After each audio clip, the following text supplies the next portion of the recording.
एक लड़की को सेक्स करने में बिल्कुल भी इंटरेस्ट नहीं होता है और जब उसकी शादी होती है और उसका पति उसके साथ सेक्स करता है यानी कि संबंध बनाता है, स्वागरात बनाता है, उसे बहुत बुरा लगता है। अपने पति से सेक्स करने के लिए मना करती है, लेकिन उसका पति उसके साथ ज़बरदस्ती करता है, उसे वो बहुत बुरा लगता है और वो सारी रात रोती रहती है। कौन थी वो लड़की? क्यों सेक्स करना उसे अच्छा नहीं लगता था?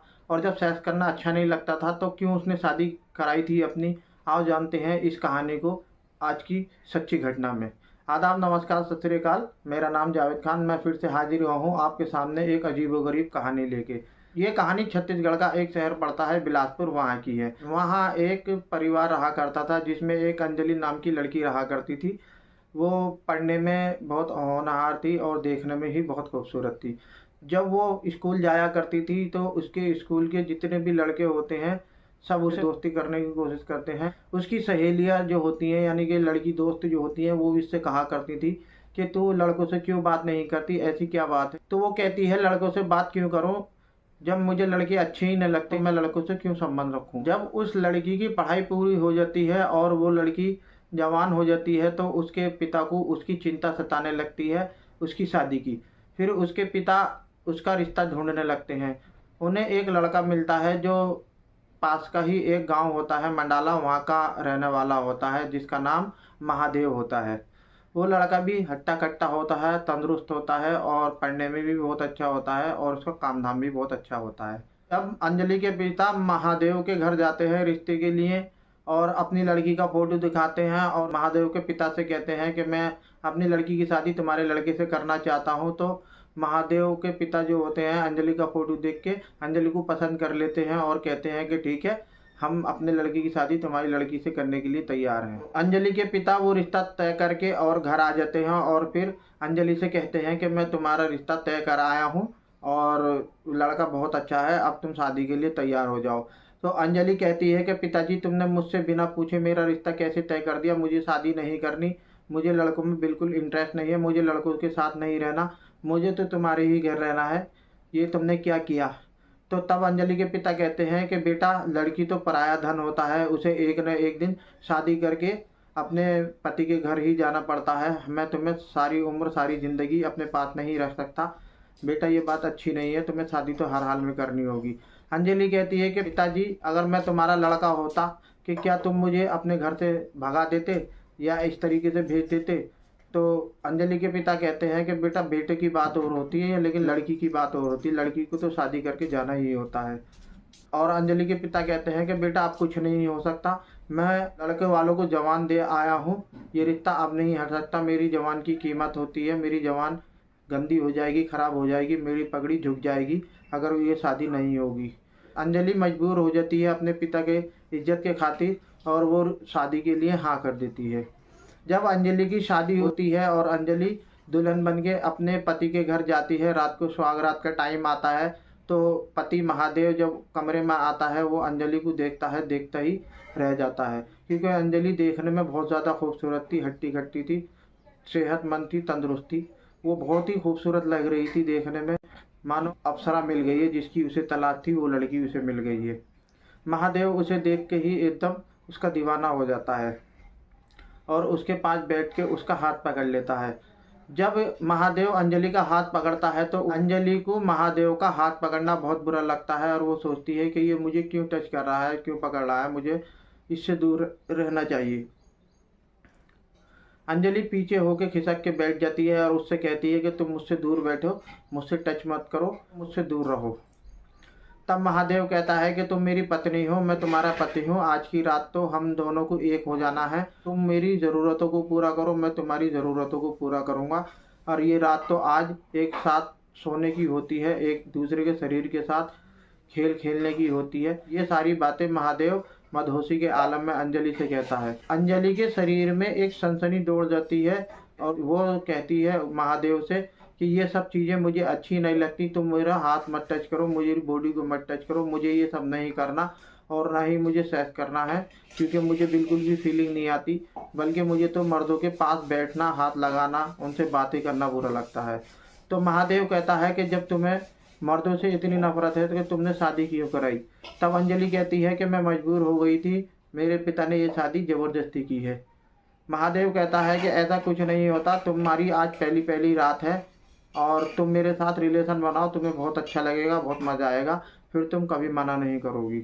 अंजलि मना करती है, लेकिन महादेव उसके साथ ज़बरदस्ती करने लगता है और उसके कपड़े उतार देता है और अपने भी कपड़े उतार देता है और उसके ऊपर गिर जाता है और उसे अपने नीचे दबा के उसके साथ संबंध बनाने लगता है और उसके शरीर को रौंदने लगता है और जो सुहाग रात में किया जाता है वो सब उसके साथ करता है। अंजलि बस बेसुध होके पड़ी होती है, मानो उसके शरीर में जान नहीं, बिल्कुल ऐसी हो जाती है जैसे अधमरी, क्योंकि उसे बिल्कुल भी अच्छा नहीं लग रहा था महादेव का ये सब करना। लेकिन जैसे तैसे करके सुबह हो जाती है। अंजलि को सुकून होता है कि चलो अब ये रात तो कटी, इस मुसीबत से तो छुटकारा मिला। लेकिन अगले दिन शाम होती है, फिर से रात में महादेव कमरे में आता है और अंजलि से फिर से संबंध बनाने के लिए कहता है। अंजलि उससे फिर से मना करती है कि मुझे तुम्हारे साथ संबंध नहीं बनाने। तो महादेव कहता है कि तुम कल भी मना कर रही थी, कल पहली रात थी, तो मैंने सोचा कि पहली रात में तुमने मना किया है क्योंकि तुम्हारी पहली रात थी इसलिए, लेकिन आज तो दूसरी रात है, तुम आज क्यों मना कर रही हो। जब अंजलि उससे गुस्से में कहती है कि मैंने तुम्हें कल भी समझाया था और आज भी मैं समझा रही हूँ, ये सब करना मुझे अच्छा नहीं लगता, मुझे फीलिंग नहीं आती, मुझे लड़कों से बहुत नफरत है और मुझे ये बिल्कुल नहीं करना, मुझे बिल्कुल भी सेक्स नहीं करना। महादेव उसकी बातों को नहीं मानता क्योंकि वो हट्टा कट्टा था, जवान था, उसकी वासना का तूफान उसके अंदर उमड़ रहा था। वो अंजलि को फिर से गिरा लेता है और उसके कपड़े उतार के फिर से उसके साथ ज़बरदस्ती संबंध बना लेता है। अंजलि फिर से बेसुध होकर पड़ जाती है, मानो उसके शरीर में जान नहीं।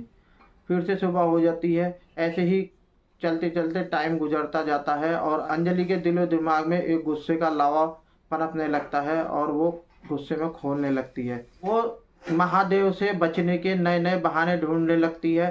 किसी दिन कह देती है कि मेरी तबीयत ख़राब है, किसी दिन कह देती है कि मैं बहुत टेंशन में हूँ, किसी दिन कह देती है कि मुझे नींद ज़्यादा आ रही है। बहरहाल वो इस तरीके से बचने की उससे कोशिश करती है, लेकिन महादेव का शरीर जवानी की अंगड़ाई ले रहा था। वो उसकी बातों को नहीं मानता और अपनी शरीर की हवस को रोज़ मिटाता रहता है।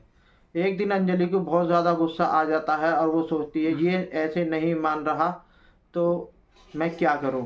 इतने में ही अंजलि बैठी हुई टीवी देख रही थी और उसमें कुछ सीरियल चल रहा था जिसमें ये दिखा रहे थे कि एक गर्लफ्रेंड अपने बॉयफ्रेंड का लिंक काट देती है, यानी कि प्राइवेट पार्ट काट देती है ताकि वो किसी और लड़की के साथ संबंध न बनाए। जैसे उस स्टोरी में या उस टीवी में दिखा रहे थे, ऐसी ना जाने कितनी कहानियां हैं इस दुनिया में कि किसी गर्लफ्रेंड ने अपने बॉयफ्रेंड का प्राइवेट काट दिया ताकि वो किसी और से संबंध न बना पाए।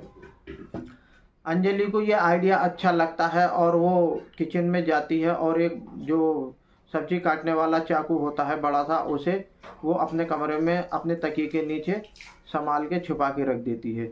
जब शाम होती है फिर रात को महादेव कमरे में आता है और फिर से उसके साथ ज़बरदस्ती करता है और संबंध बनाने लगता है। तभी अंजलि चाकू निकालती है और उसके प्राइवेट पार्ट यानी लिंग पे वो चाकू मार देती है, जो लगभग 80% लिंग उसका कट चुका था। फिर महादेव को जब लिंग कटने का एहसास होता है, उसे दर्द होता है, तो वो चीखने चिल्लाने लगता है। उतने में ही उसके घर वाले जाग जाते हैं और वो भागते चले आते हैं और सब उसको देख के चीखने लगते हैं। ये शोर शराबा सुन के मोहल्ले वाले भी आ जाते हैं। महादेव का बहुत तेज़ी से ब्लड बह रहा था, बहुत तेज़ी से खून बह रहा था और उसे बहुत तकलीफ़ हो रही थी।